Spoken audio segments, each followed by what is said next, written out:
Muy buenas tardes a todos. Vamos a dar inicio con el tema del examen parcial, comentarios, reclamos, un tiempecito. Si alguien tiene alguna duda de su nota, con mucho gusto, pues alguna duda de algún caso en especial.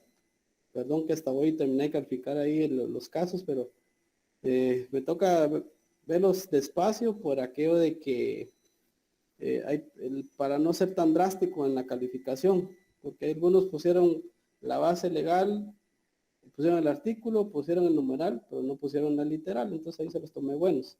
Pero ya para el próximo examen, cuando veamos la ley del IVA, ahí se voy a hacer un poco más estricto en que la base legal tiene que ser exacta.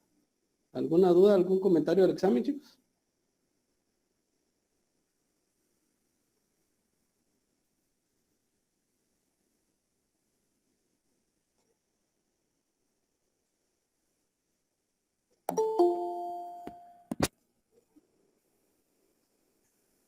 Porque si no hay dudas,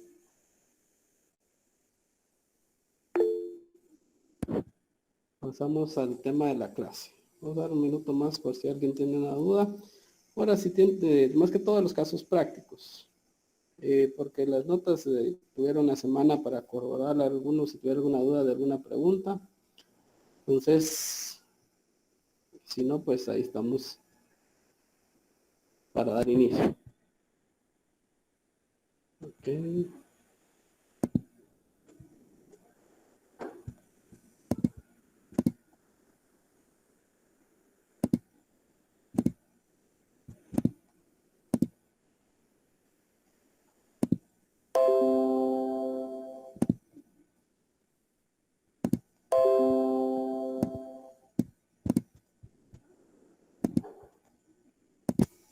Ok, vamos a iniciar entonces.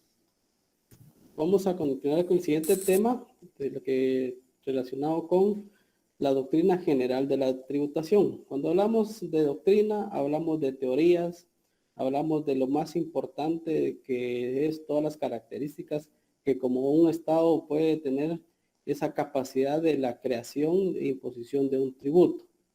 Entonces vamos a iniciar. Voy a hacer un paréntesis. Dentro de la semana les voy a colgar en la plataforma unos temas, pero necesito, dependiendo de la cantidad de temas, así va a ser la cantidad de grupos que voy a necesitar. Las instrucciones se las voy a colocar ahí en la plataforma, derivado que es un tema de trabajo de investigación y exposición, porque son temas muy importantes que no están dentro del pensum del curso, dentro de los temas del curso, pero sí son del ámbito diario del tema del tributarista. Entonces, como un agregado más, yo lo dejo como un trabajo de investigación, exposición, para que puedan ustedes ya ir conociendo otras generalidades de qué es el tema de los impuestos. Empecemos con el primer término, que es tributar. Tributar se define como entregar al vasallo o siervo al señor feudal una cantidad en señal de reconocimiento del señorío. Otra definición dice que es pagar la cantidad determinada por las leyes o autoridades para contribuir al sostenimiento de las cargas públicas. Entonces, es muy similar a lo que vimos anteriormente de impuestos, de imposición. Entonces, todo va enfocado a que lleva dos objetivos. Uno, que debe ser impuesto, debe ser de forma obligatoria. Y otro que lleva un objetivo primordial, que es contribuir al sostenimiento del aparato social. Entonces, ese es el objetivo y esta es la definición de tributar. Origen de los tributos. A ver quién quiere participar y nos habla acerca de estos dos orígenes de los tributos.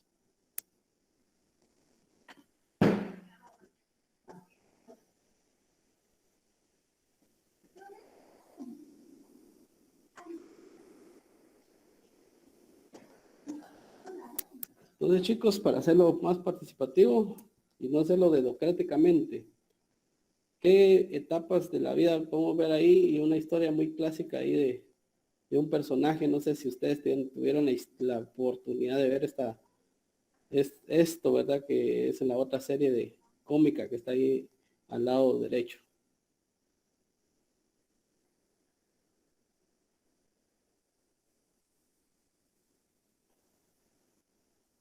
¿Me podría decir que viene desde la época colonial, Rick, o antes? Viene de antes, lo acabamos de leer en la definición, donde dice el vasallo siervo o señor feudal.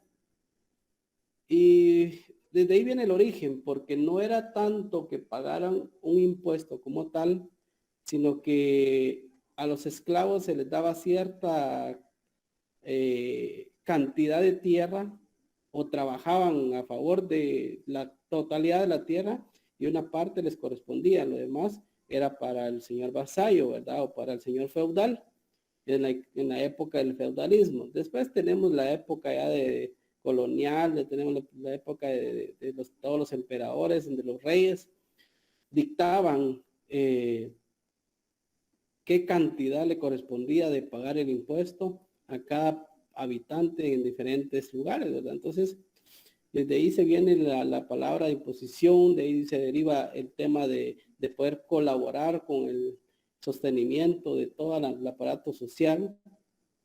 Y pues les pongo ahí la historia de Robin Hood, ¿verdad? Yo creo que es una historia que tal vez ustedes no la vieron como una caricatura, como una serie, como sea, pero siempre a lo largo de la historia, Robin Hood es una historia muy cierta, ¿verdad? De que él lo que hacía era que le robaba a los reyes para darle a los pobres, porque el sostenimiento de lo que ellos cobraban, pues no llegaba a ser el destino que era correcto para toda la población. Entonces Robin Hood era ese personaje que se encargaba de robar el impuesto para distribuirlo a las personas a las cuales no llegaba el apoyo económico, el apoyo social o el apoyo en todas las necesidades que el Estado o el rey tendría que brindar a todos los habitantes. Entonces, ahí podemos tener un par de historias del origen de los tributos. La necesidad de los tributos para satisfacer determinados bienes o servicios que solo pueden ser suministrados por el Estado, entre los que señala la defensa nacional, la administración de justicia, el orden público, alumbrado, vivienda, limpieza de calles y la educación. Hay gastos que efectivamente sí son 100% que el Estado los debe de cubrir. Por ejemplo, hablemos de la justicia. No hay tribunales a la iniciativa privada, más sí solo hay temas de los juzgados públicos, ¿verdad? Donde los jueces pues son quien determinan quién tiene la razón y quién tiene la culpa de determinado hecho. Entonces,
o él mismo colabora en ensuciar, ¿verdad? ¿Quién va a querer ir a limpiar cuando ven que no tiene esa cultura de poder recoger su propia basura? Entonces, todo este globo de necesidades, todo este globo de situaciones debe ser cubiertas. Y para ser cubiertas es necesario que el Estado se agencie de fondos y es a través de la imposición de los tributos que se logra satisfacer parte, tal vez no totalidad, pero sí parte de ellos. Veamos la siguiente, que es la finalidad de la tributación.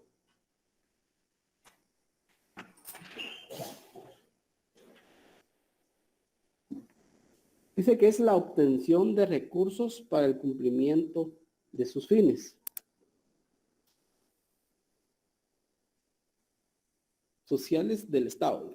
Finalidad de la tributación es la obtención de recursos para el cumplimiento de los fines sociales del Estado. Es el fin primordial de la tributación, la imposición de un tributo para cumplir con todos los fines sociales. Veamos la noción general de la teoría jurídica de la tributación. Se les reconoce a los juristas alemanes e italianos el mérito de ser los realizadores de la teoría jurídica de la tributación. O sea, ya existía de forma empírica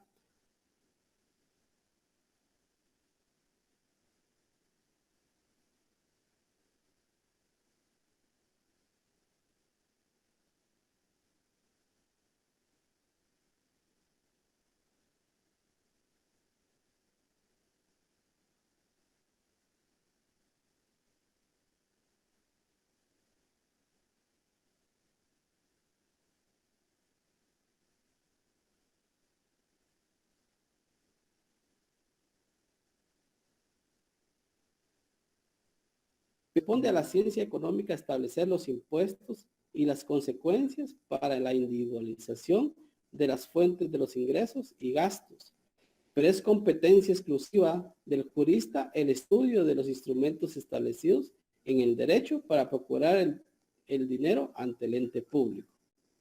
Entonces, una vez ya hemos visto nosotros acá que ya existe la fuente histórica, ya recopilar todo eso y trasladarlo para su análisis, para trasladarlo para su cumplimiento obligatorio a través de una ley, le corresponde a todos aquellos doctos en la materia, aquellos juristas que se encargan de, más que todo en el caso, vamos nosotros, hoy en día sería a los legisladores, a los diputados, conocer y llevar a cabo la imposición de todas estas normas tributarias en una ley específica, ¿verdad? Y aquí es lo que le faculta al Estado para crear un tributo, y es el poder o la potestad tributaria del Estado. Dice, la denominación potestad tributaria no es aceptada unilateralmente.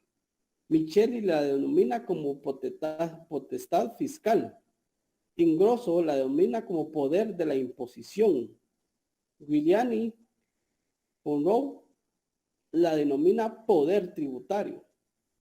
Y el tributarista argentino Héctor Villegas dice que la potestad tributaria es la facultad que tiene el Estado para crear unilateralmente tributos cuyo pago será exigido por las personas sometidas a su competencia y tributaria espacial. Aquí la última definición es más literaria, es más de una obra, de un escrito, pero es muy entendible a lo que se refiere, porque dice, es la facultad. Cuando hablamos de facultad, es aquella posición, es aquel derecho, aquella característica que tiene el Estado para, dice, crear unilateralmente. ¿Qué quiere decir unilateralmente? Que solo el Estado tiene esa capacidad, que solo el Estado tiene la potestad de crear e imponer los tributos, cuyo pago, dice, será exigido a las personas sometidas en su competencia tributaria espacial. ¿A qué se refiere con la competencia tributaria espacial? En primer lugar, a las personas que radican en el territorio nacional. Segundo, aquella persona a la cual el hecho generador, que más adelante vamos a ver cuando veamos la relación jurídica tributaria, vamos a ver ese elemento del tributo que es el hecho generador, es el motivo por el cual se crea un impuesto. Entonces, hemos hecho repetidamente el ejercicio aquí en clase del tema de que no a todos nos compete o estamos obligados al pago de impuestos de circulación de vehículos. Habemos personas que tal vez no tenemos vehículo, entonces, por lo tanto, la competencia tributaria no me compete a mí pagar esos impuestos. O sea, no me alcanza esa competencia. Decir, bueno, mire, a usted está sometido a pagar impuestos de circulación porque tiene vehículo, pero si no, no tengo la obligación, aún en el tema que, aunque resida en el mismo territorio nacional. Veamos la definición de competencia tributaria. Dice que consiste en el poder de recaudar para el tributo cuando se ha producido un hecho generador. En nuestro caso, recae en la administración tributaria, la Superintendencia de Administración Tributaria SAT. O sea, muy diferente es el poder tributario con la competencia tributaria. Porque la competencia es aquello que tiene la facultad para recaudar, no imponer. Vea, verle la diferencia. Consiste en poder de recaudar, pero el tributo, pero sin tener aquella característica de poder imponer. ¿Por qué? Si hoy en día a ustedes les pregunto, ¿la SAT puede imponer un impuesto? Espero ahí sus respuestas, chicos. ¿Y la SAT puede imponer un impuesto?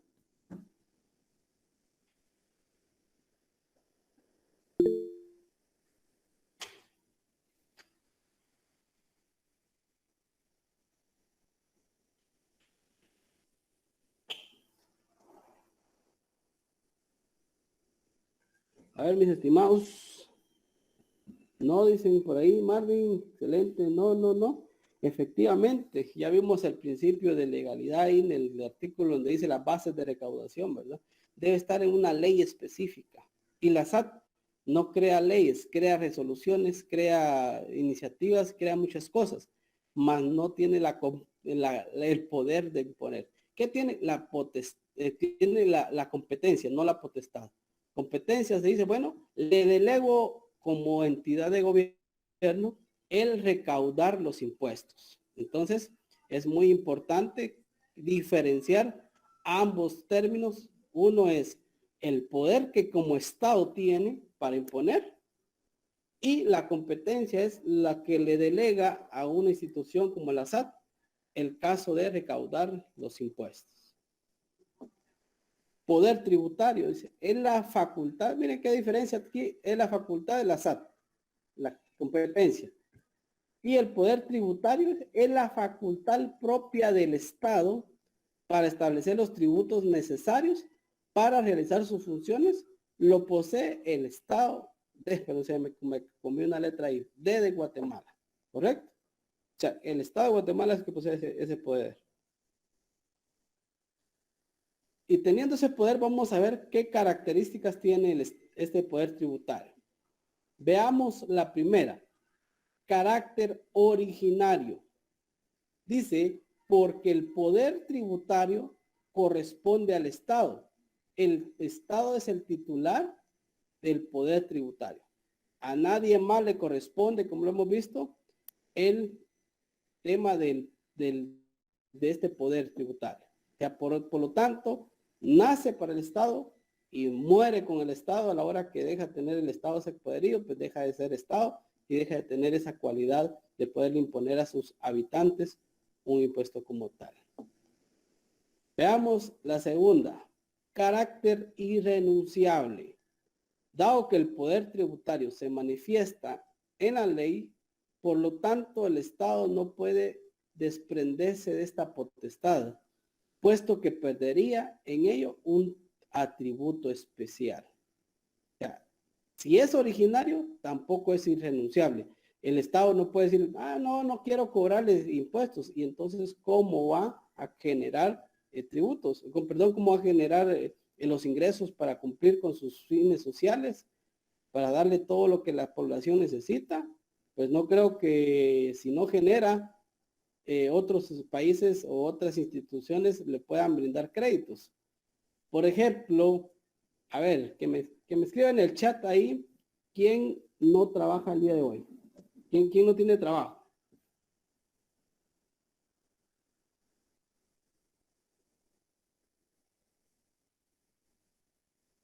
A ver, que escriban quiénes no tienen trabajo en el chat.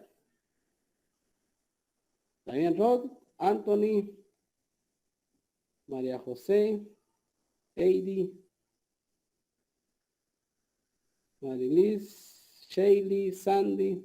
Ok, con los que ya me escribieron, pregunto yo, ¿será que si ustedes no tienen un ingreso, ustedes no tienen una propiedad, ustedes no tienen una herencia, ¿será que ustedes pueden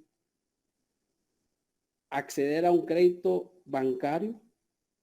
Los que no tienen, a los que me dirigí, por favor, respóndame a través del chat si ustedes pueden llegar a tener un crédito bancario.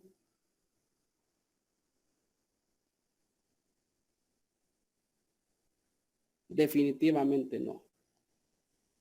Entonces, a la posibilidad del Estado, tampoco el Estado va a decir, bueno, no quiero cobrar tributos. Bueno, entonces, ¿de qué va a crear el Estado los ingresos para poder subsistir o crear el fin supremo que es el bien social? Va a estar bien complicado. Otra característica es que es indelegable. El Estado puede traspasar, delegar o ceder, no, perdón, el Estado no puede traspasar, delegar o ceder a otro Estado y ente extraño al Estado mismo su atributo de dictar leyes tributarias. O sea, puede delegar la capacidad, puede delegar eso de poder administrar. Por ejemplo, en la SAT lo delega como una institución descentralizada. En su oportunidad, por ahí por el año 2013, 14, por ahí, el Estado de Guatemala, pues, viendo que la base de recaudación o que la forma que recaudaba la SAT, el impuesto de circulación, era muy deficiente, pues intentó delegar esa función a un ente extraño, a un ente fuera del Estado, como era una institución privada del exterior, una empresa argentina, si no estoy mal, se llamaba Collector, que era una empresa que se iba a encargar del cobro del impuesto de circulación. Eso sí lo puede hacer, más no que esta empresa venga a imponer leyes, porque esa le corresponde únicamente al Estado a través de un poder que se llama el poder legislativo. Imprescriptible. La otra característica es que esto del poder tributario no prescribe con el paso del tiempo. Por ello no se puede considerar que el ente público haya hecho dejación de su derecho por no haberlo ejercido. Posiblemente tuvo un buen recurso el Estado antes de iniciar, antes de independizarse, pues tenía con recursos, hablo naturales, más que todo, que efectivamente, por ponerles un ejemplo, pongamos, no sé si realmente así es la historia de Venezuela, pero en el caso de Venezuela, que es rica en el tema del petróleo, esa fuente puede considerarse la mayor fuente de ingresos para ese país. Por lo tanto, no podría dejar de tributar. Sí, podría dejar de tributar porque tiene esa fuente, pero tampoco por no haberlo utilizado, porque la población cada día va a demandar y va a llegar un momento que va a ser necesario la imposición de los impuestos. Entonces, por un tiempo que no lo haya utilizado, el poder tributario del Estado no prescribe. ¿Qué hablo con prescripción? Es que la prescripción es cuando se da cuando se ha dejado de utilizar un derecho. Por ejemplo, en caso de los tributos, hablando técnicamente de la administración tributaria, la SAT puede únicamente puede cobrar únicamente impuestos dejados de pagar por los contribuyentes 4 años atrás. ¿Qué quiere decir? Que estamos en 2022. 2022, 21, 20, 19. O sea que el impuesto de 2018 ya la SAT no lo puede cobrar. Eso se llama prescripción. prescripción de la obligación tributaria. Hagan un chancecito, perdón, chicos.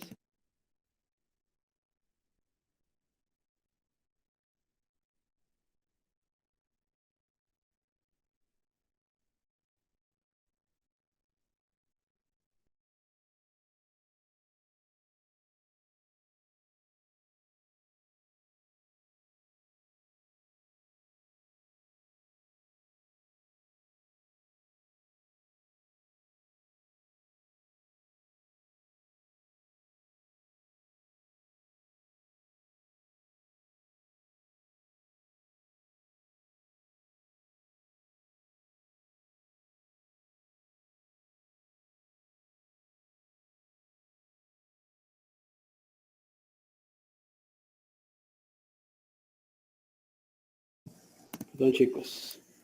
Bueno, vamos a continuar.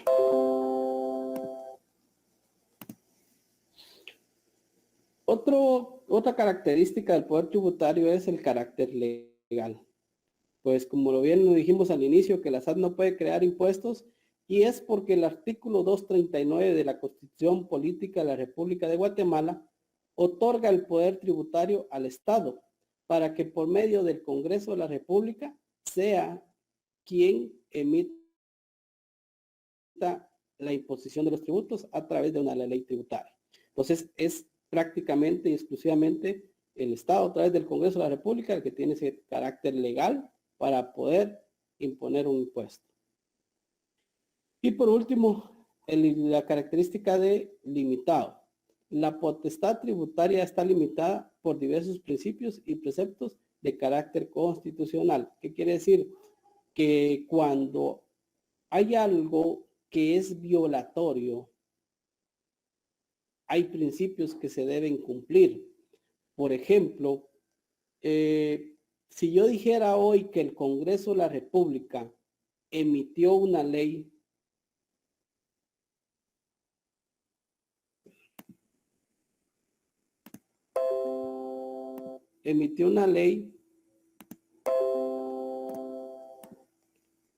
y esa ley obliga a los estudiantes de la Universidad de San Carlos a pagar el 75% de su matrícula o el 100% de su matrícula estudiantil como un impuesto temporal, podemos decirlo. Muchas veces hay personas como los que escribieron ahí que no trabajan, no tienen esa capacidad de pago. Entonces se estaría violentando el principio de capacidad de pago para poder afrontar el pago de un impuesto. Otro impuesto podría ser, por ejemplo, que toda persona mayor de 18 años tiene que pagar un impuesto de una cuota única de 5,000 quetzales. Pero un trabajador, una persona mayor de 18 años, apenas gana 3,000 quetzales.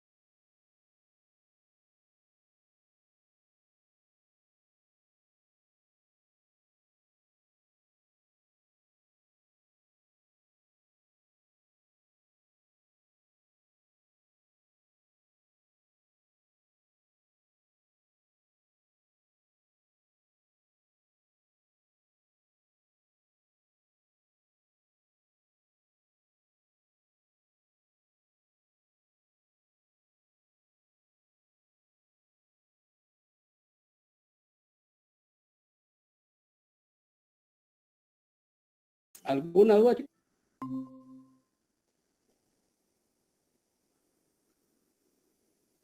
Si no, pues ahí escríbame que todo está claro ahí en el chat.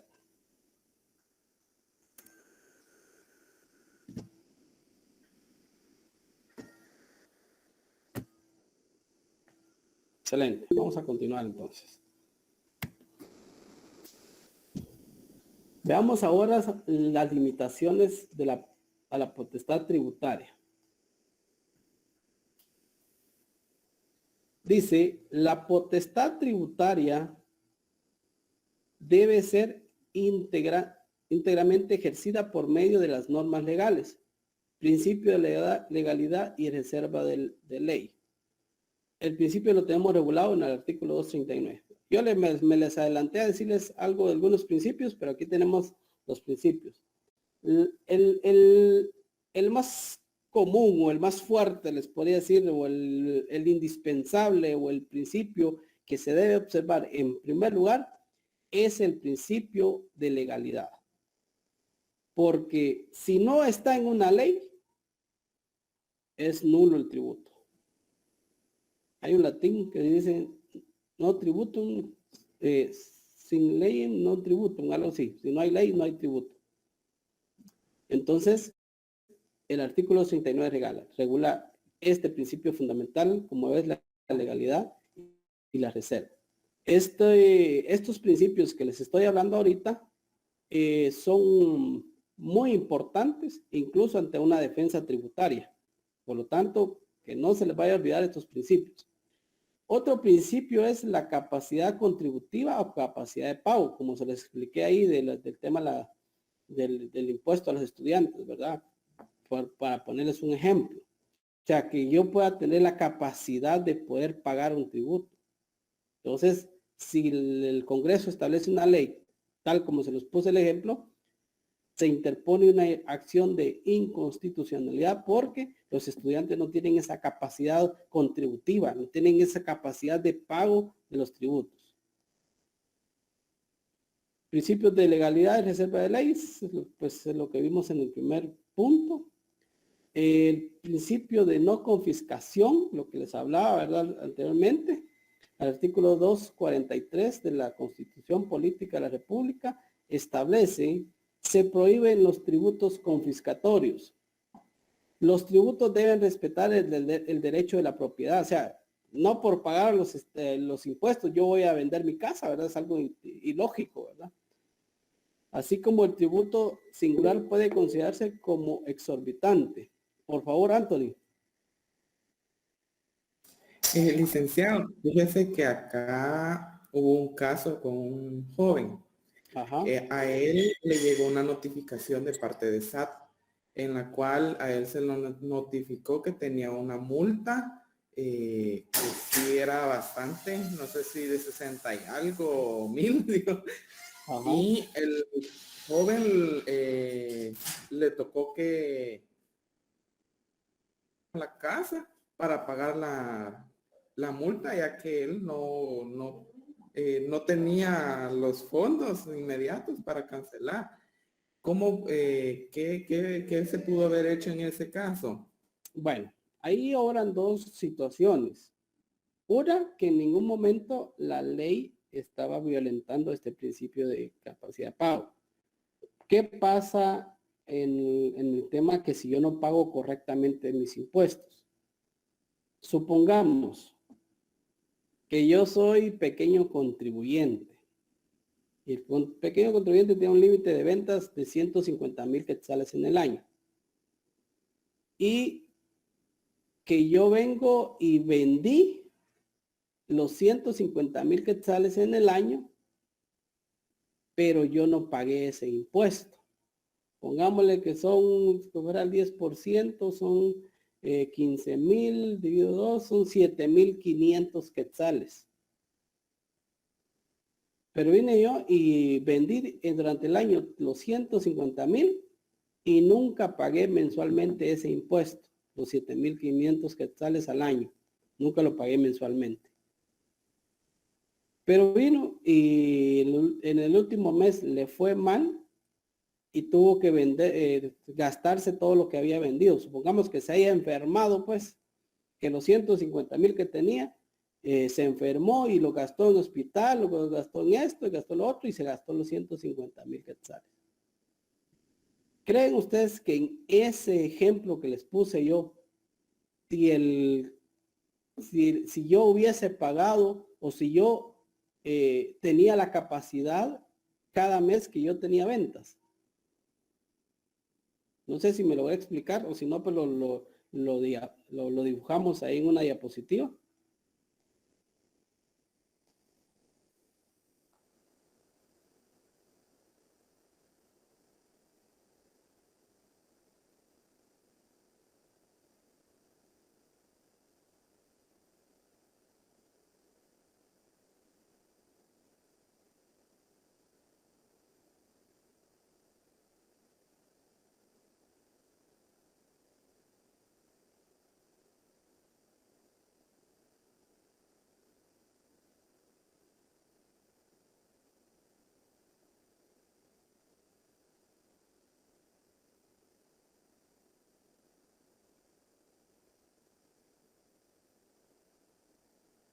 el 5%. ¿Ok? Pero vamos a ponerlo más claro para que veamos el nivel competitivo. Vamos a ponerlo acá. Supongamos que yo compré un lote de motocicletas. Yo vendí motos. Entonces, costo, precio, venta. ¿Correcto? Entonces, que el costo haya sido de 7,000.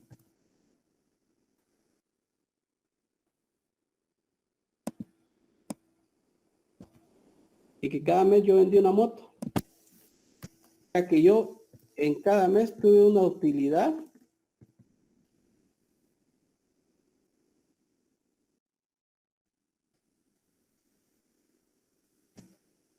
de 3,000 quetzales.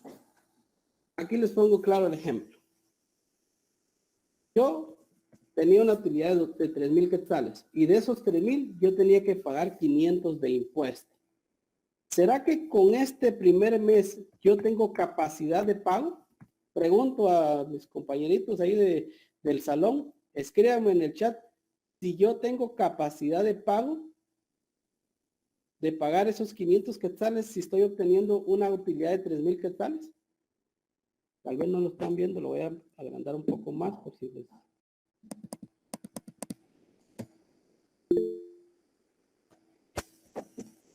A ver, respóndame ahí en el chat.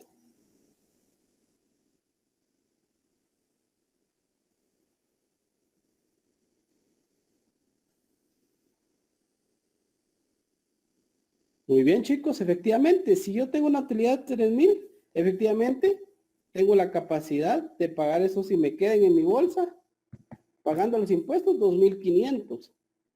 Pero pongamos el caso que me está hablando ahí Anthony, que yo omití pagar estos 500 quetzales. Y vengo yo y al final tenía, ay, perdón.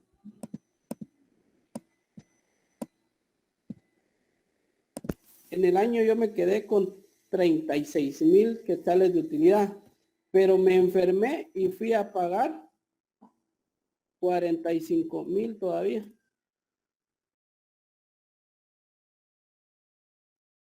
Porque tenía mi tarjeta de crédito y me enfermé en una operación, me tocó pagar 45,000, me quedé con un déficit de 9,000.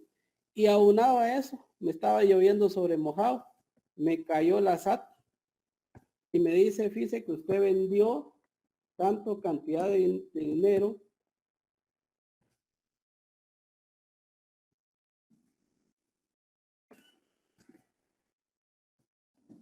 que usted le debe al Estado la cantidad de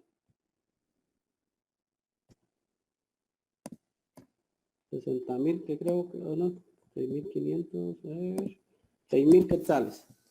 La SAT le llega y le dice, mire, usted tuvo ventas tanto de 120,000 quetzales en el año y no pagó el impuesto correspondiente.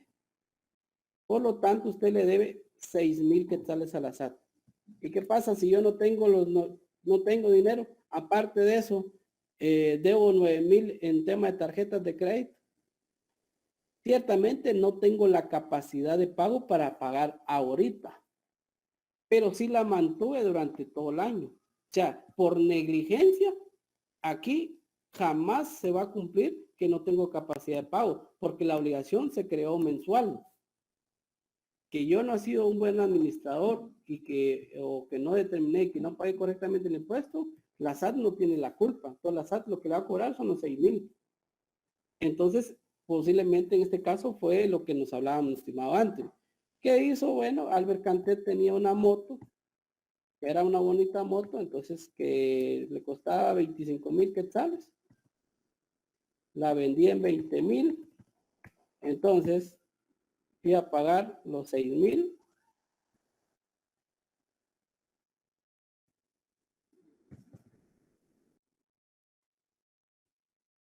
Y con eso pagué la tarjeta de crédito y pagué el tema de los impuestos a la SAT. Pero me tuve que deshacer de mi patrimonio. Y era lo que decía Anthony. Pero en ningún momento se violó el principio de capacidad de pago. ¿Por qué? Porque sí lo pude haber pagado mensualmente el impuesto y así evitarme yo el problema al final de la multa que me estaba cobrando la SAT. ¿Estamos ahí, estimado Anthony? Sí, licenciado. Excelente. Bueno, entonces solo quería aclarar ahí el ejercicio para que tuviéramos claro. Adelante, Ruth. ¿SAT va a cobrar el mismo monto o va a cobrar también por no Aquí- pagar? Aquí, mira, aquí aparte, este es el impuesto. Vamos adelante, vamos a ver ya cómo se derivan el tema de la clasificación, porque hay temas que son de impuesto y por haberlo pagado, no haberlo pagado en tiempo, él tiene multa y tiene que pagar intereses. Entonces, porque por cada quetzal que dejó de pagar mensualmente aquí, el Estado no percibió esos ingresos. Por lo tanto, le cobran el 100% de multa del impuesto emitido y los intereses se lo calculan de acuerdo al promedio de la tasa bancaria de interés bancario que en el momento que le realicen el cobro. Entonces quiere decir que le van a cobrar como 600 más, 6,000 más y los intereses. Entonces, por no haberlo pagado en tiempo. ¿Estamos bien, Ruth? Sí. Ok, bueno. Continuemos, pues.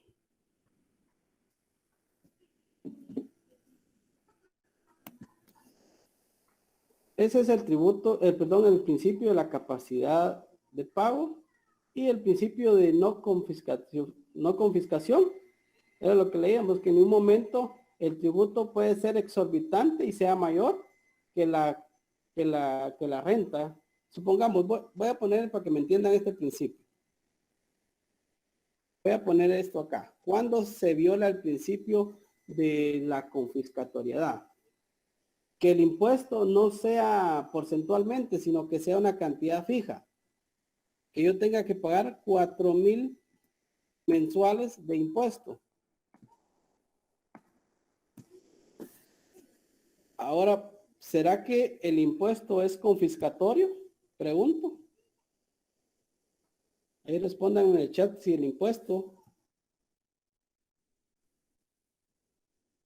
es confiscatorio en esta oportunidad. Así es, Anthony, sí, efectivamente, porque yo estoy teniendo 3,000 de utilidad y el impuesto son 4,000, definitivamente no tengo yo esa ni la capacidad, pero el impuesto aún así está siendo confiscatorio. ¿Por qué? Porque si yo lo pagase, ¿qué me toca? Digo yo, bueno, 3,000, tengo un déficit de 1,000 quetzales. Entonces, ¿qué quiere decir? Que después yo acá, de los 10,000, solo voy a tener 6,000 quetzales. Ya no voy a poder comprar otra motocicleta para seguir vendiendo, la verdad. Entonces me está afectando mi patrimonio, ¿correcto? A eso se refiere el principio de no confiscación.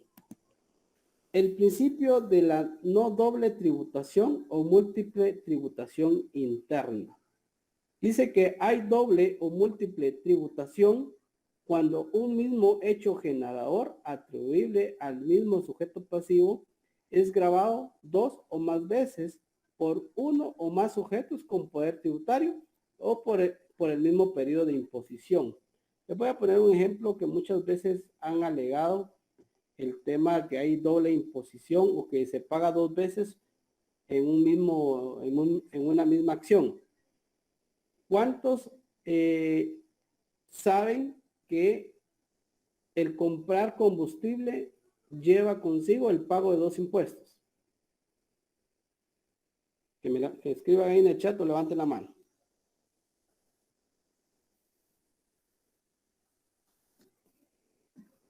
Y si alguien se anima a hablar, que me diga qué otro impuesto conlleva la compra de combustible. Ahí los contadores, vamos a ver.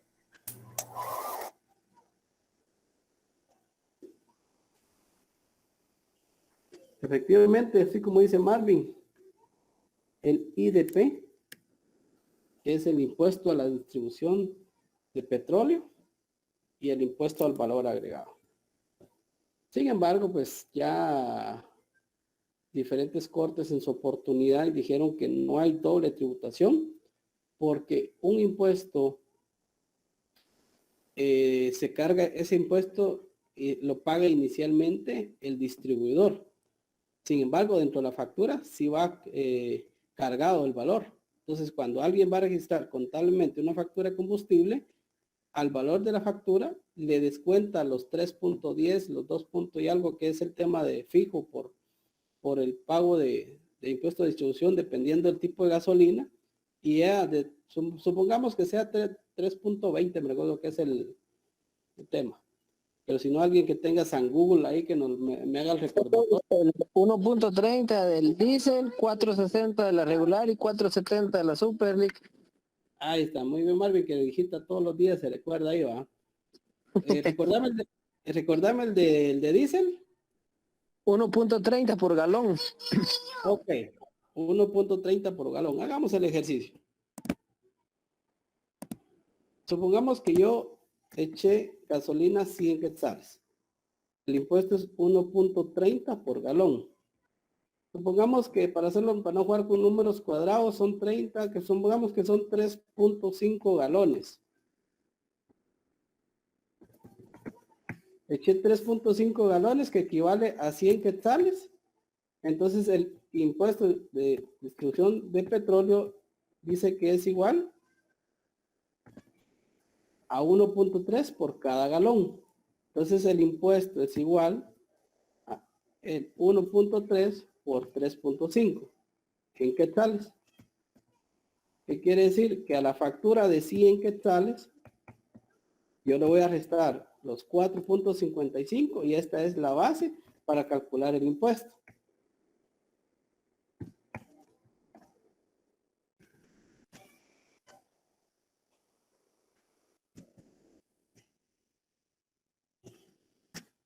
O sea que aquí tendríamos el IDP, impuesto de IDP, y aquí tendremos el IVA, ¿correcto? Así es como se les saca el valor o se registra contablemente una factura. Entonces, muchos dicen, ¿verdad?, que este impuesto lo estamos pagando nuevamente. Tendría razón, pero ya viene cargado inicialmente por el distribuidor. Entonces, a esto se le pudiese llamar doble tributación. ¿Correcto? Pero inventémonos otro impuesto. Que, por ejemplo, a la gasolina, nosotros le ponemos un impuesto ecológico. Voy a inventar ese impuesto. Impuesto ecológico. Que por la compra de combustible tienen que pagar un quetzal por cada galón. Entonces, ¿existe doble o múltiple tributación ahí, chicos?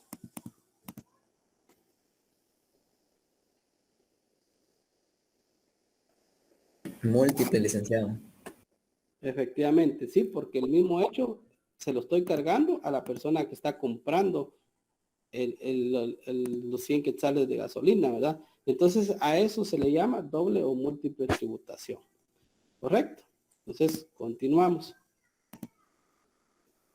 De ahí tenemos, por último, bueno, ese es el que estamos viendo, el último, que es la doble o múltiple tributación. Finalización de la potestad tributaria. La potestad o poder tributario finaliza o termina en el momento que se inicia la vigencia de la ley tributaria, porque a partir de dicho momento el Estado, como cualquier ciudadano, están en la misma situación jurídica. No quiere decir que va a finalizar, el Estado ya no pueda imponer un tributo más, sino que esto se refiere a que hay leyes que tienen vigencia.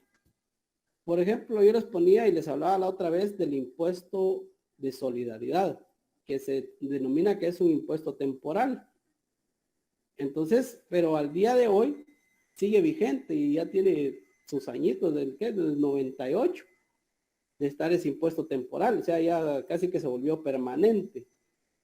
Pero supongamos que se crea un impuesto por pandemia, creámosle así, que hay un impuesto por pandemia y que su vigencia va a estar a que se quede terminada la pandemia. Supongamos que el 2023, primero Dios, se termina la pandemia, ese impuesto ahí finalizó la potestad tributaria del Estado de poder exigir ese impuesto que se creó.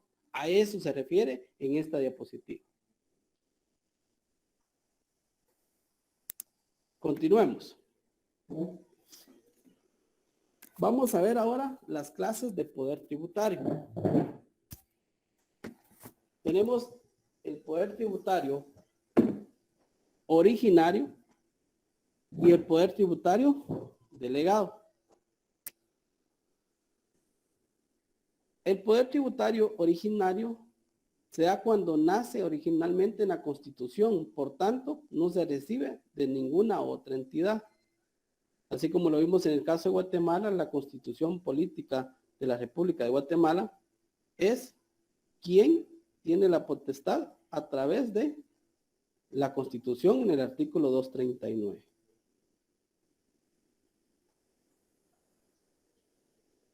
La otra es el otro tipo de clase de poder es el delegado, cuando la entidad política lo posee porque le ha sido transmitida a su vez por otra entidad que tiene poder originario.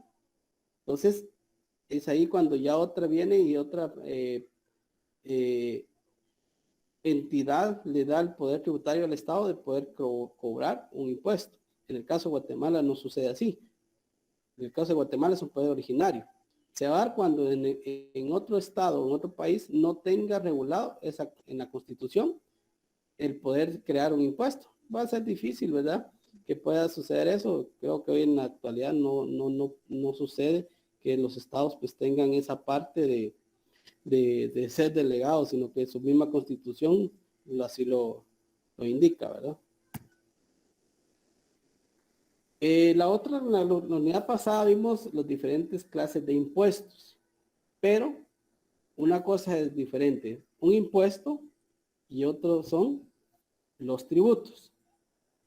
A ver, a simple ojo, que me digan ahí con las imágenes, ¿qué pueden ver ustedes? ¿O qué ven?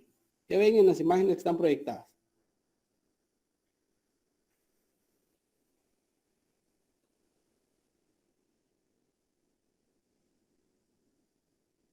Ahí lo pueden escribir en el chat si no quieren abrir su micrófono.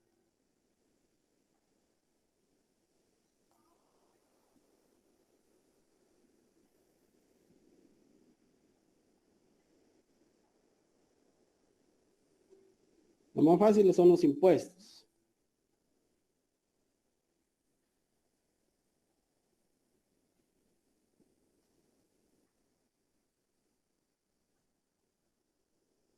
Muy bien, Manuel. Tasas, excelente.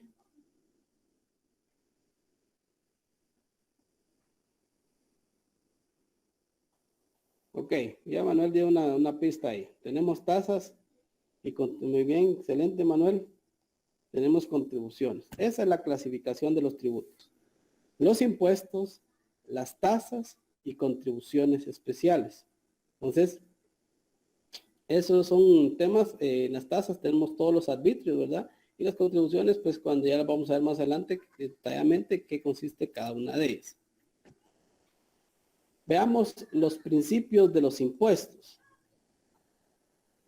Adam Smith en su libro La riqueza de las naciones señala la existencia de cuatro principios que son justicia, certidumbre, comodidad y economía. Veamos el primero de ellos. Principio de justicia. Los súbditos de cada estado deben de contribuir al sostenimiento del gobierno en una porción lo más cercana a sus respectivas capacidades. Este principio se proyecta bajo dos formas, la generalidad y la uniformidad. Ahí tenemos el principio de justicia. O sea, ¿qué quiere decir? Que todo Estado vela por la imposición de un tributo para que aquel ciudadano que vive en sociedad pague de acuerdo a sus expectativas económicas, pague de acuerdo a sus capacidades, bajo dos generalidades o dos formas, que es generalidad, o sea que el impuesto debe ser en general para todos y en la misma cantidad para todos. A eso se refiere las dos formas de generalidad y uniformidad. No porque yo tengo las capacidades económicas, no voy a pagar impuestos, que lo paguen los que, por ejemplo, si yo tengo la capacidad económica para ir a pagar un hospital privado, ¿para qué voy a pagar impuestos? Si no voy a ir a un hospital público, que paguen los que van a ir al hospital público. Eso no es la forma de generalidad. Aquí todos pagamos por iguales. Principio de certidumbre. Los impuestos que cada individuo está obligado a pagar debe ser fijo y no arbitrario. Debe especificar con precisión los siguientes datos: el sujeto, el objeto, la cuota, la forma de pago, fecha de pago, entre otros. O sea, el impuesto no debe decir, bueno, págalo cuando usted pueda. Nunca va a poder. ¿Por qué? Porque lo que más nos duele pagar a todos son los impuestos. ¿Por qué? Por lo que hemos hablado durante el desarrollo del curso, por corrupción, por la mala distribución de los recursos, porque no tengo el alcance de todas las necesidades que me debería cubrir el Estado. Entonces, por todas esas razones, no nos gusta pagar impuestos. Entonces, tiene que establecer, por ejemplo, a ver, te doy con el apoyo de los contadores. O bueno, ya que vimos la ley del timbre, ¿cómo establecía la ley del timbre que se puede pagar el impuesto? Vamos a ver. Si se recuerdan, ahí estudiaron la ley del timbre. ¿Cómo establece la ley que se puede pagar el impuesto de timbre fiscal y papel especial sellado por protocolos? Habían dos formas.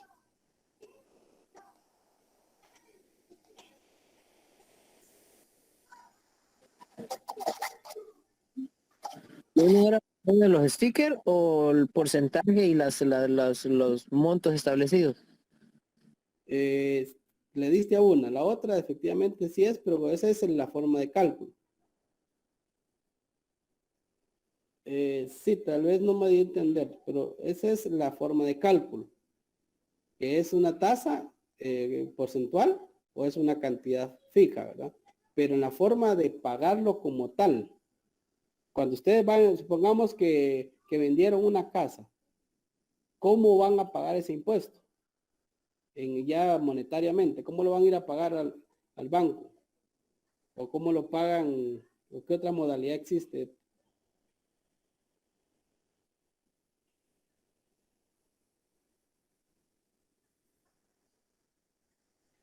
¿En efectivo?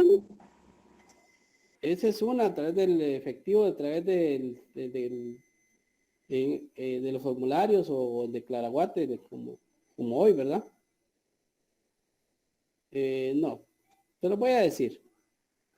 ¿Se recuerdan que cuando hablamos de escrituras de compraventa, establecía que se podía pagar por medio de el pegarle el sticker, la escritura, el valor del timbre, por medio de los timbres fiscales, adhiriendo, esa es la palabra correcta, adhiriendo los timbres fiscales a la escritura o pagando el impuesto a través de un formulario, a través de claraguate, ¿correcto? Entonces, la ley debe establecer esa forma. La fecha, a ver, los contadores, ¿cuál es la fecha en la que se debe pagar el impuesto al valor agregado?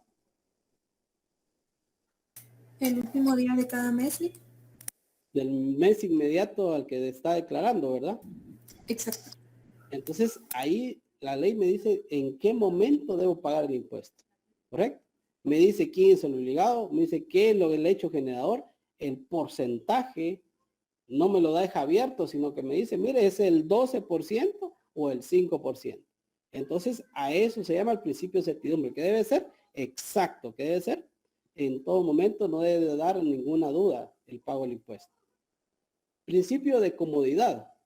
todo impuesto debe recaudarse en la época y en la forma que es más probable que convenga el pago al contribuyente. O sea, por ejemplo, supongamos que como buenos guatemaltecos que somos, que el pago de impuestos fuera en la tercera semana del mes o en los 3 días últimos a que finalice el mes. Que sea la fecha de pago 19, 20, 21 de cada mes. ¿Será que muchos tenemos la capacidad de ahorro para guardar esa cantidad de dinero y pagarlo al final del mes? Licenciado, ¿Sí, a la orden?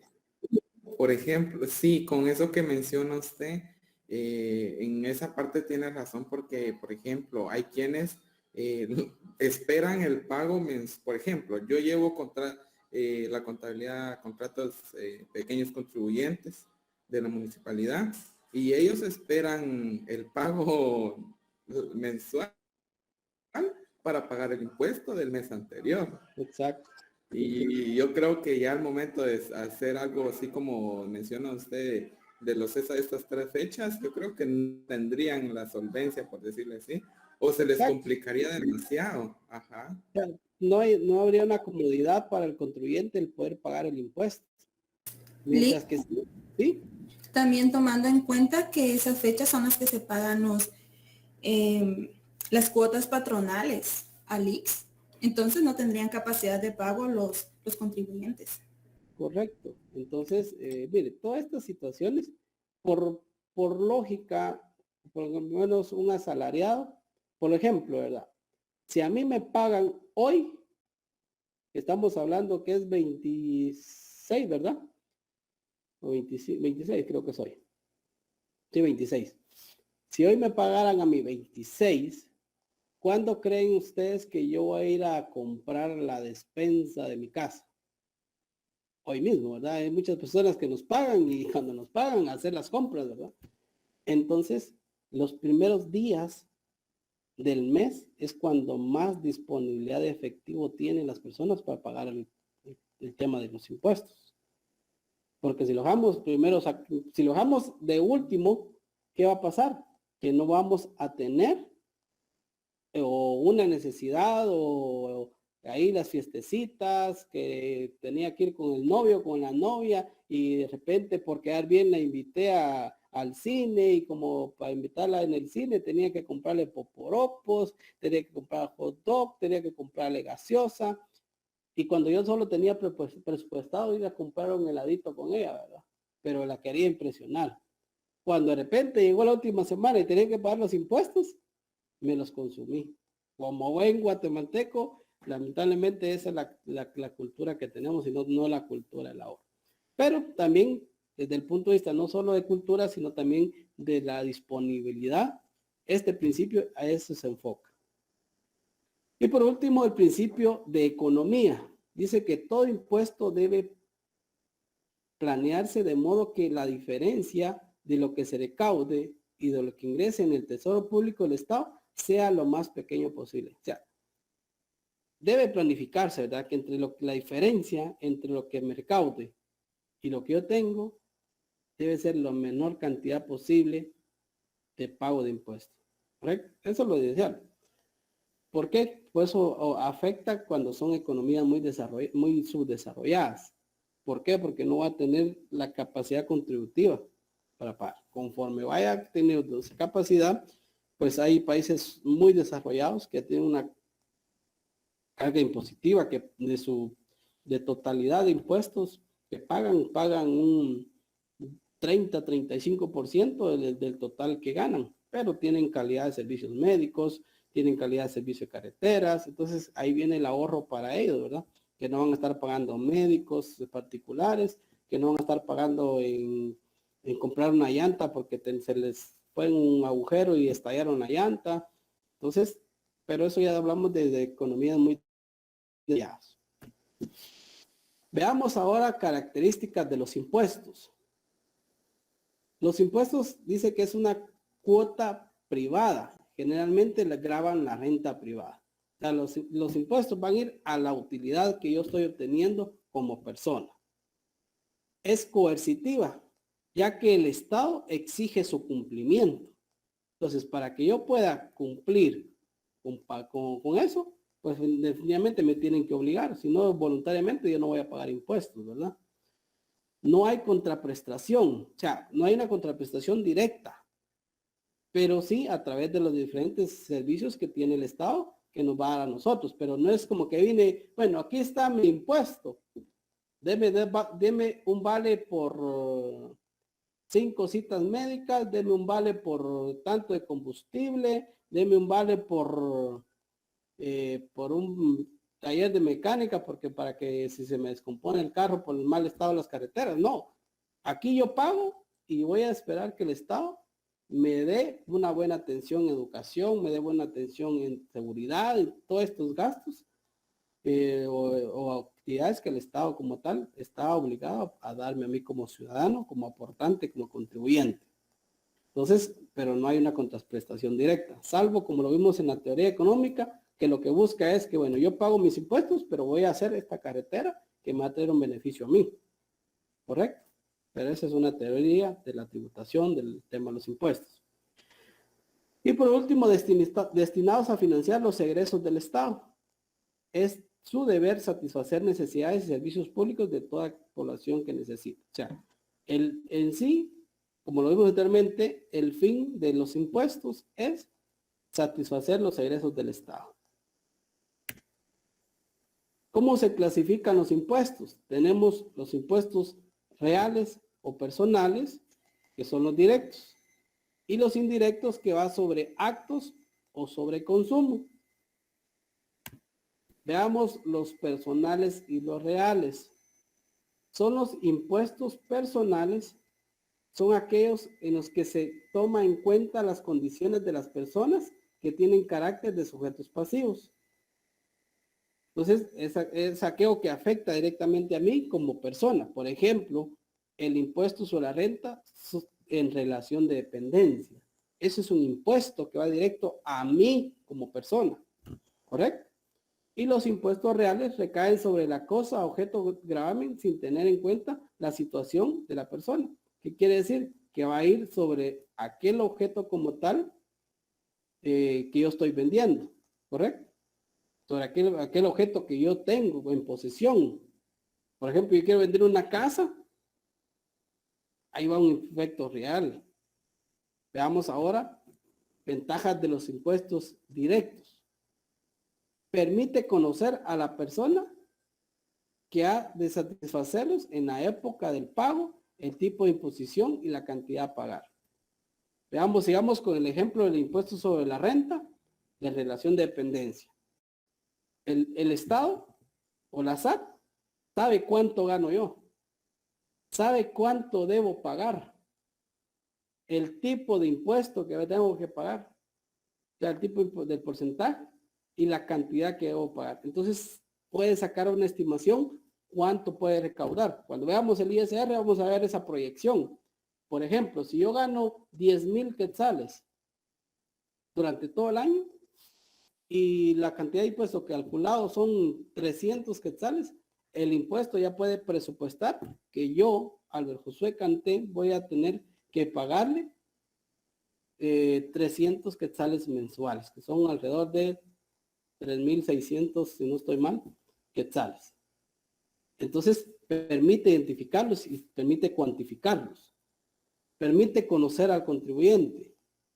Por ser constante, el Estado obtiene aún en épocas de crisis, como sea, los asalariados tienen su salario, valga la redundancia, mes a mes, independientemente haya pandemia o no haya pandemia, yo tuve mi salario, por lo tanto, me tendrían que descontar el impuesto correspondiente, independiente. No es como el tema de que cuando veamos los indirectos. ¿Qué pasó con las empresas de hotelería? Con la pandemia, los momentos de crisis afectaron la recaudación del impuesto al valor agregado, que lo vamos a ver más adelante, que es un impuesto indirecto. Tributan las personas que tienen más riquezas, efectivamente. Si no es lo mismo que pague yo, si gano 3,000, a que yo gane 30,000. efectivamente voy a pagar más cuando gane 30,000. Entonces, como va directo a la persona, como va directamente a la renta, por lo tanto, que entre más tenga, más paga. Son más difíciles de trasladar. O sea, a mí me retienen o yo tengo que pagar ese impuesto, entonces yo tengo la obligación de pagarlo como tal. No puedo trasladar esa obligación a otra persona. Desventaja de los impuestos directos. Son muy sensibles para los contribuyentes. Como graba directamente la renta, para mí me afectan, es muy sensible pagar el impuesto. Yo cuando veo mi proyección de impuestos de la renta cada año, digo, todo esto voy a pagar de impuestos. Si ustedes vieran cuánto pago de X, cuánto pago de ICR, pues digo yo, bueno, sí es plata la que estoy pagando, ¿va? Entonces, no es como que pagara 3 quetzales, 3 quetzales cada mes no es nada, pero sí pago una cantidad considerable. Entonces digo, bueno, es muy sensible a mí como contribuyente porque me afecta directamente a mí. Por su fijeza, no permite al Estado aumentarlo sin oposición al contribuyente. Supongamos, viene el Estado y dice hoy, bueno, a todos los asalariados, hoy no van a pagar el 7%. Hoy todos los asalariados, según la ley que vamos a promulgar, van a pagar el 25%. Para que me paguen, que me cobren a mí el 25% directo sobre mis ingresos. Definitivamente todos los asalariados nos vamos a ir a hacer un plantón allá al Congreso, a donde sea. Tapamos calles, hacemos bochinches, porque de un 7 a un 25 sí nos están afectando. Entonces el Estado no puede hacer eso porque se le arma un San Quintín, ¿verdad? Y la otra desventaja es que deja un gran sector de la población sin tributar. O sea, como no todos son en relación de dependencia, no todos son empresarios. Entonces, por ejemplo, aquí hay muy pocos que laboran. Aquí hay muy pocos que tienen negocio. Entonces, hay muchos que no tienen que pagar impuestos. Entonces, como son indirectos, como si la persona, porque que tiene renta, ya cuando veamos el IVA va a ser totalmente diferente. Veamos ahora los impuestos indirectos. Dice que no se grava al verdadero contribuyente, sino que lo grava por su persecución. El legislador grava al momento a sabiendas de que éste lo traerá el impuesto al pagador. En pocas palabras, el claro ejemplo es el impuesto al valor agregado. ¿Por qué? Porque en cada transacción, por ejemplo, el importador pagó IVA, pero sobre ese valor de compra le sube, le agrega el valor del impuesto y le agrega su utilidad. Ese es el importador. El distribuidor también le agrega utilidad y le agrega impuesto. Y ese viene y se lo va a cargar al siguiente que va a ser el comercializador. Y el consumidor final es quien termina pagando en sí el impuesto. ¿Por qué? Porque me lo voy a comer. Yo compré una computadora, pasó por el importador, por el distribuidor y por el comerciante. Entonces, ¿quién viene a pagar el impuesto? Fui yo a través del aumento del valor del producto. Los impuestos sobre actos recaen en operaciones que son parte del proceso económico, como por ejemplo el impuesto del timbre. O sea, ese impuesto no va sobre una actividad como tal, sino va sobre ese acto, sobre ese documento. ¿Correcto? Como lo vimos. Y el impuesto sobre el consumo recae sobre la producción, sobre las transferencias del mismo. Entonces, un impuesto sobre el consumo es el impuesto al valor agregado o el IDP que vimos, ¿verdad? Que como yo soy el que estoy consumiendo, aquí no necesito yo tener calificación de contribuyente. ¿Por qué? Por ejemplo, de los que dijeron que no trabajan, pero compraron su iPhone 13 ahorita para Navidad, pero lo compraron ya demasiado caro porque ya lo compraron con el comerciante. Ya traía toda la carga de IVA que le puso al importador, el distribuidor, el comerciante. Entonces, ahí yo estoy asumiendo y con el consumo, cuando pago el producto, ahí estoy consumiendo el IVA de todos los que vinieron en la cadena del IVA. Entonces, por eso se llama un impuesto sobre el consumo y impuestos indirectos. Ventaja de los impuestos indirectos. Son los más productivos para el Estado, definitivamente. ¿Por qué? Porque van a ser más contribuyentes los que consumen, los que compran, venden, los que participan en una relación comercial son más que un trabajador o un comerciante como tal. Afecta a la mayoría de ciudadanos a medida que sus posibilidades, definitivamente, a todos los ciudadanos, porque entre más se paga impuesto, más se encarecen los productos. Permite al Estado aumentarlos sin mayor oposición al contribuyente. Aquí el Estado sí puede aumentarlos. ¿Por qué? Porque al final de cuentas el que lo va a subsagar es el consumidor final, mientras que toda la cadena de IVA, pues no se va a sentir afectado. ¿Por qué? Porque lo va a trasladar en cada actividad o en cada escala.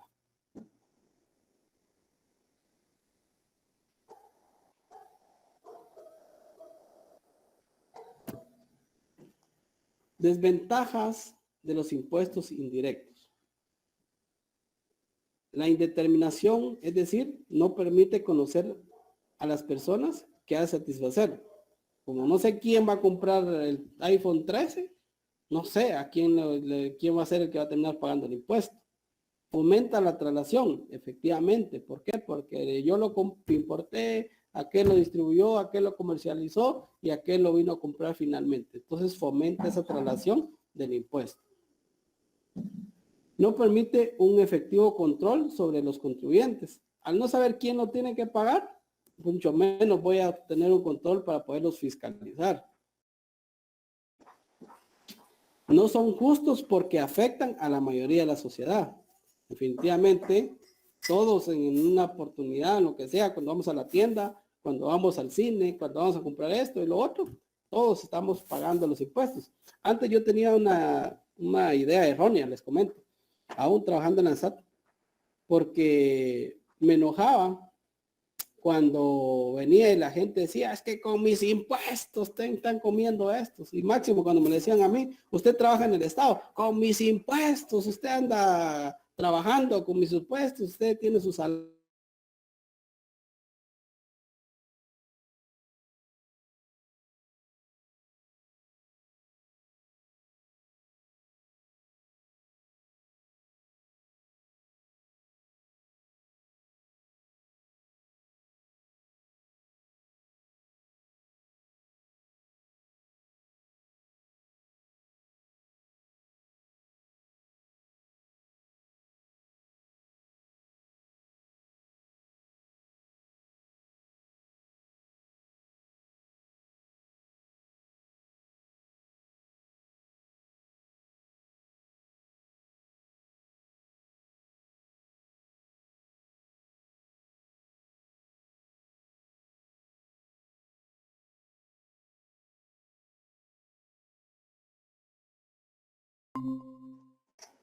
Sí se va entendiéndole.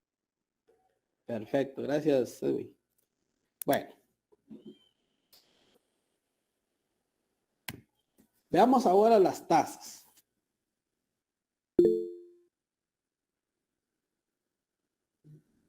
Muy bien, estimado Vale, con los ejemplos, así es. Bueno, con los resultados ahí vamos porque el promedio fue 15 puntos. No está mal, pero sí era el examen en el cual que tenían que sacar más puntos porque la práctica era muy sencilla. Mientras que ya el segundo parcial ya viene llenado de formularios de IVA, casos más complejos de IVA. Sí, va a haber más tiempo.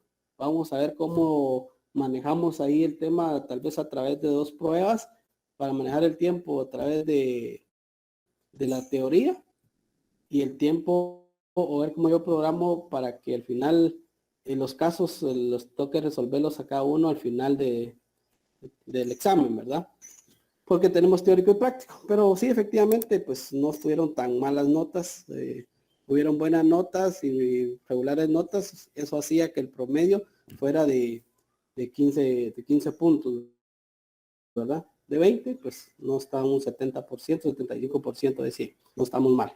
No, lo importante no es la nota, sí es importante porque van a ganar, pero en tema profesional, lo que me interesa a mí es que ustedes conozcan y le saquen el jugo a este curso porque es el único curso de impuestos que ven en toda la carrera. Ya, si usted tiene una duda de impuestos, ahí tiene todo para preguntarme.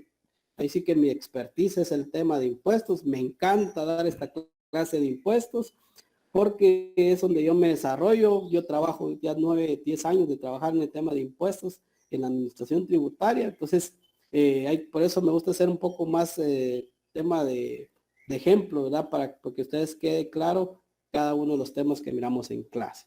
Bueno, veamos las tasas. Es el ingreso monetario recibido por el Estado o ente público. Mira, aquí hace la diferencia de un ente público y ahora vamos a ver por qué. En un pago de un servicio público especial, divisible, que beneficia directamente a quien no paga. Al mismo tiempo beneficia a la sociedad en general. A ver, compañeritos, escríbanme en el chat qué piensan, qué tipo de tributo es este o cómo lo obtiene el Estado o los entes públicos y que tienen un beneficio directo. Hay muchos. Ahí en el chat escriban. Vamos a ver si tienen la idea de algunas tasas. Al principio les dije yo algunos. Les dije quién nos cobraba.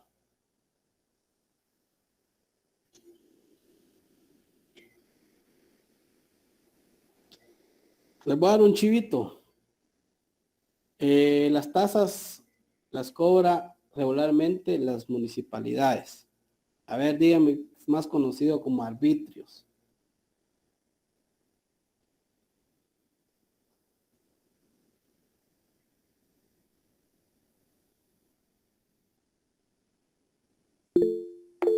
Adelante, Kelly, por favor.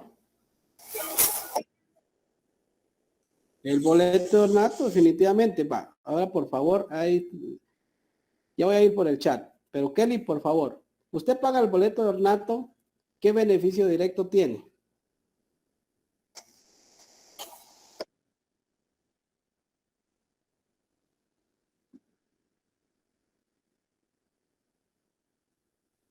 Efectivamente. No hay tal vez este no tiene un beneficio tan directo, pero sí, por ejemplo, lo obligan a través de trámites para que la persona lo adquiera, lo obligan, miren, para adquirir su licencia tiene que traer su boleto de ornato, ¿va? Por lo menos que obligadamente sea un beneficio, ¿verdad? Ya que el beneficio es que me permiten hacer los trámites. Cabal, vos les decía que obligadamente, ¿va? Pero veámoslo desde ese punto de vista. Bueno, vamos en el chat, escribieron varios, ahorita vamos a ver. Aquí vamos a ver, dice, muy bien Marvin, agua potable, muy bien, recolección de basura, excelente. Ya, de ahí el beneficio es directo, ¿va? Porque si no pago la tasa municipal de agua, no tengo con qué echarme el bañito ni preparar los alimentos, ¿verdad? Si no pago la tasa de recolección de basura, pues me toca quemarla y dañar el medio ambiente, ¿va? Boleto ornato, alumbrado público también, porque hay calles que son muy oscuras, aunque no es un beneficio directo para mí, pero si yo quiero, por ejemplo, caminar por la cuadra, pues a mí me ayudará a que no pasen los ladrones por ahí, ¿verdad ustedes? Certificaciones, efectivamente, hay uno bien conocido ustedes, que es el tema de las licencias de construcción. Ahí sí es más directo. ¿Por qué? Por ese derecho, yo voy a decir, bueno, yo puedo hacer una construcción en mi casa. Entonces, ese es otro que nosotros podemos tener. Pero a eso se refiere. ¿Y ese impuesto de la licencia de construcción, desde cuándo está o por Bueno, no es que se lo vaya a qué beneficia? ¿Cómo? ¿Cuál es el objeto de ese impuesto? Pues, bueno, para el que lo paga, imagino, porque te permite hacer la construcción, pero la MUNI, ¿a qué lo emplea? La MUNI lo emplea como un recurso propio. Mire, el objetivo de una municipalidad, pero lamentablemente no es así, pero el objetivo de la municipalidad es que sea autosostenible. Por ejemplo, la municipalidad de Guatemala, la de Fray Janes y Santa Catarina Pinula son autosostenibles, porque ellas no dependen del ingreso del situado constitucional que les da el gobierno.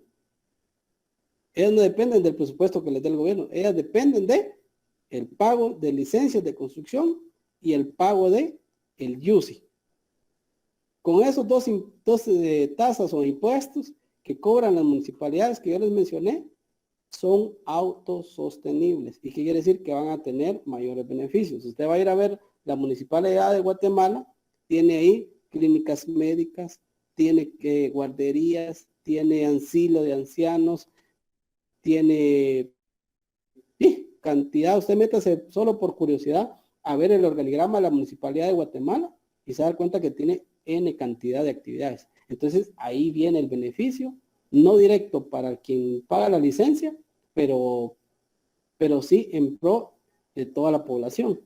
Entonces es ahí cuando se implementa ya el pago de la licencia de construcción y el UCI, que ya es un impuesto porque fue delegado a las municipalidades. ¿Y hasta qué punto pueden exigir todos los tributos las municipalidades? Porque, por ejemplo, en el caso de Jutiapa, el pago del UCI, incluso, no sé si el del agua potable, hasta antes de la administración del finado Quique Castillo, y él tenía entendido que casi nadie lo pagaba. Entonces, cuando él entró, quería agenciarse de fondos y lo empezó a perseguir, pues empezó a, por decirlo así, casi que a cobrarlo de puerta en puerta, a poner al día a todos Exacto. sus ciudadanos. Sí, definitivamente son estrategias ahí sí que de agenciarse de fondos, ¿verdad?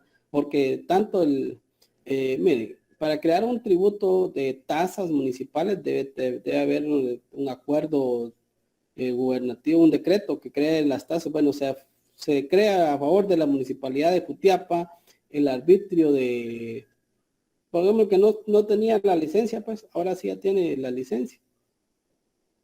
Por ejemplo, aquí en Jalapa se fumaron uno que no lo lograron cobrar porque no está en un decreto, un decreto ley.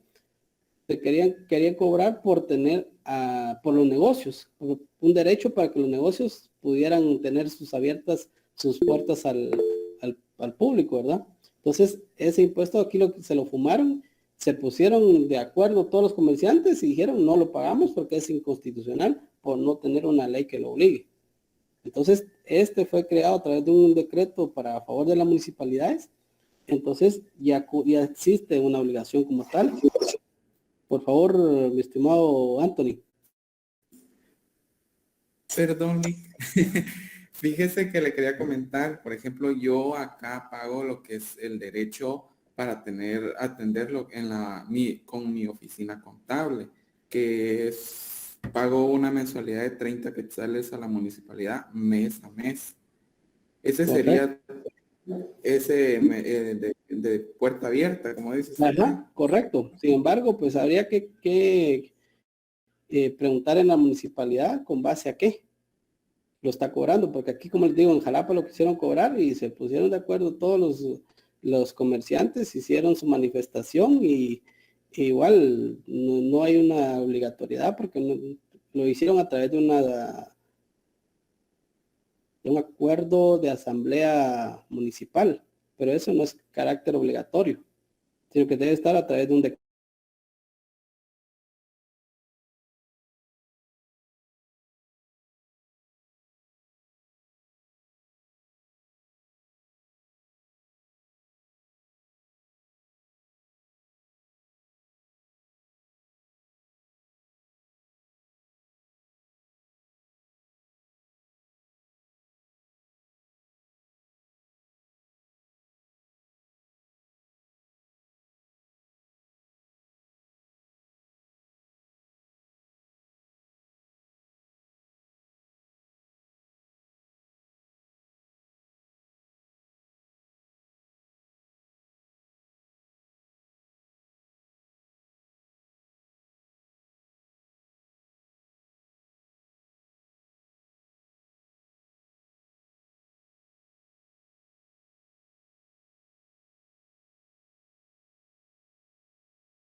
Ahí estamos.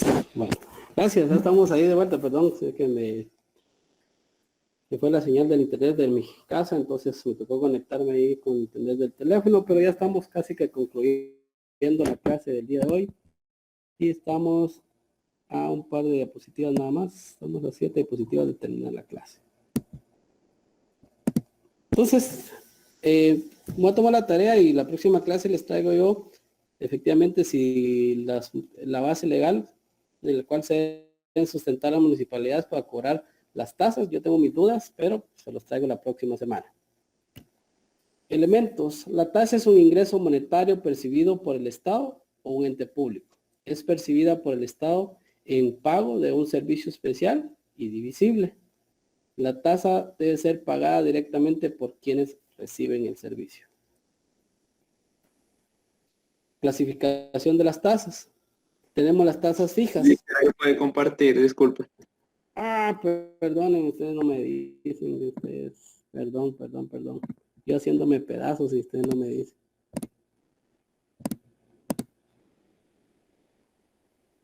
Como solo ingresé a la sesión, entonces no estaba viendo.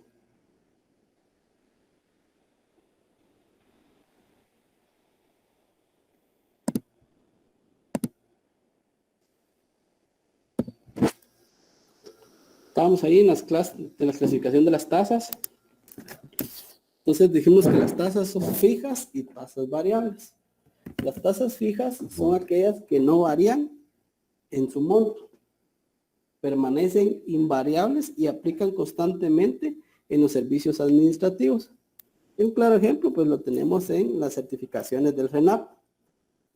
Esas ya se sabe que, salvo que se programe una resolución del RENAP y va a aumentar el precio, pero realmente no es que diga por ser más antiguo o por tener más edad usted va a pagar más, ¿verdad? Sino que es el mismo valor para todas las certificaciones. Tasas variables varían de los criterios que se toman en cuenta para medir los coeficientes de ventajas, el costo del poder contributivo o de la clase social a la que pertenece el consumidor. Por ejemplo, el peaje. Una tasa es el peaje. Va a variar dependiendo del número de ejes que tenga el vehículo, ¿verdad? Entonces, ahí tenemos el ejemplo de una tasa variable. Después tenemos las contribuciones especiales. Morgan Montiel la define como la contribución especial como una prestación que los particulares pagan obligatoriamente al Estado, como una contribución a los gastos que ocasionó la realización de una obra o un servicio de interés general que beneficia de forma específica. Pero las especiales son aquellas que van a beneficiar a todas las personas, ¿verdad? Por ejemplo, la pavimentación de una calle. Entonces, la municipalidad dice, mire, la vamos a pavimentar, pero cada persona tiene que dar una cantidad. Entonces, el beneficio es para todos, porque si dice yo no quiero pagar, obvio que no le van a dejar un cuadro de su casa sin rellenarle de concreto, ¿verdad? Características. Es una figura jurídica tributaria por cuanto el Estado la impone en carácter de obligatoria a los particulares. 2. Se paga por el equivalente al beneficio obtenido con motivo de la ejecución de una obra o servicio público de interés general. La contribución es pagada por el particular que obtiene el beneficio directo o inmediato. Es obligatoria, que ya es impuesta por el Estado. Clasificación. Tenemos contribución por mejora. Es una contribución proporcional al beneficio especificado derivado destinado a sufragar el costo de una obra por mejoramiento. O sea, es aquello que decir, bueno, pues el mejoramiento de una calle vamos a tener una contribución, ¿verdad? Y la última es una contribución por seguridad social. Es la prestación que acerca al patrono y grupos de trabajadores de integrantes beneficiarios destinado a la financiación de un servicio de prevención. Entonces, es como el IX, ¿verdad? Se podría decir que es una contribución especial. Diferencia entre tasa y contribución especial. Primero, la contribución especial por mejora es una compensación por ventajas obtenidas específicamente en la propiedad de inmueble. La contribución especial se paga una vez. El pago de la contribución es obligatoria. Mientras que del lado de la tasa tenemos que la tasa no existe el principio de territorialidad. O sea que aquí la paga en el tema por ejemplo, si yo voy para Escuintla y voy a pasar por el peaje. Antes el peaje era público, ¿verdad? Entonces, pues, supongamos que sea público. Y diga, bueno, yo no voy a pagar el peaje porque yo no soy de Escuintla, sino que ahí es el peaje por pasar. Entonces, por eso no aplica el principio de territorialidad. La tasa cada vez se hace uso del servicio. Entonces, la tasa siempre va a ir enfocada a tener un beneficio, que es por el pago del servicio. La tasa cada vez se hace uso del servicio y la voluntad de la tasa existe. La voluntariedad, o sea, yo la tengo que pagar voluntariamente, no tan obligadamente, porque si yo quiero el servicio, pues tengo una contraprestación directa. Y por último tenemos la clasificación legal. La primera que vimos fue doctrinaria y aquí tenemos, según el Código Tributario, tenemos la clasificación legal. Tenemos los impuestos, los arbitrios, las contribuciones especiales y las contribuciones especiales por mejora. Entonces, con eso concluimos la clase del día de hoy, chicos. ¿Alguna duda, algún comentario?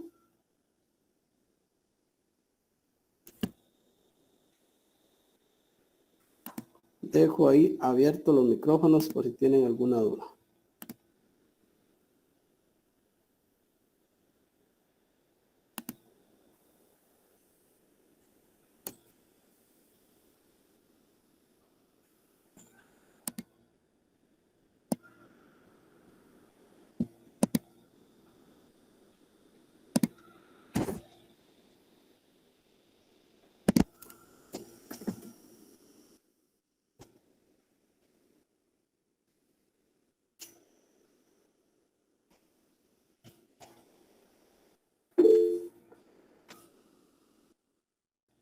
El ornato es una tasa, porque no tiene carácter de obligatorio, o sea, que diga, bueno, la tasa la tienen que pagar todos los mayores, el boleto ornato lo tienen que adquirir todos los que son mayores de edad. No, es aquellas personas que quieran contribuir voluntariamente, ¿verdad? Por eso les decía yo, si yo quiero tener un parque bonito, entonces voy a pagar el ornato, ¿verdad? O sea, no tiene el carácter de obligatorio para hacer un impuesto.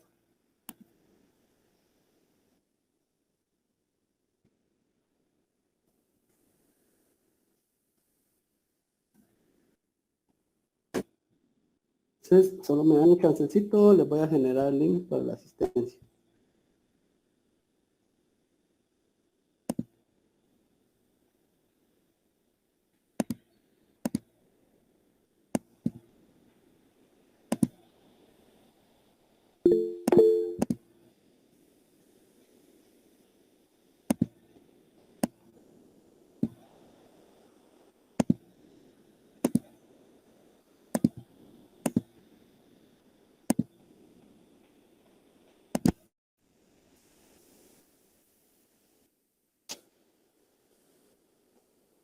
Bueno, chicos, ahí les envié la asistencia, entonces, para que la logremos llenar, va a estar habilitada 5 minutos nada más, por si alguien se quedó conectado y se quedó dormido, solo va a estar conectada, solo va a estar 5 minutos la asistencia. Así que, si no tienen integrantes, dependiendo de los grupos que les ponga ahí, mejor se la puedo poner en el chat de información.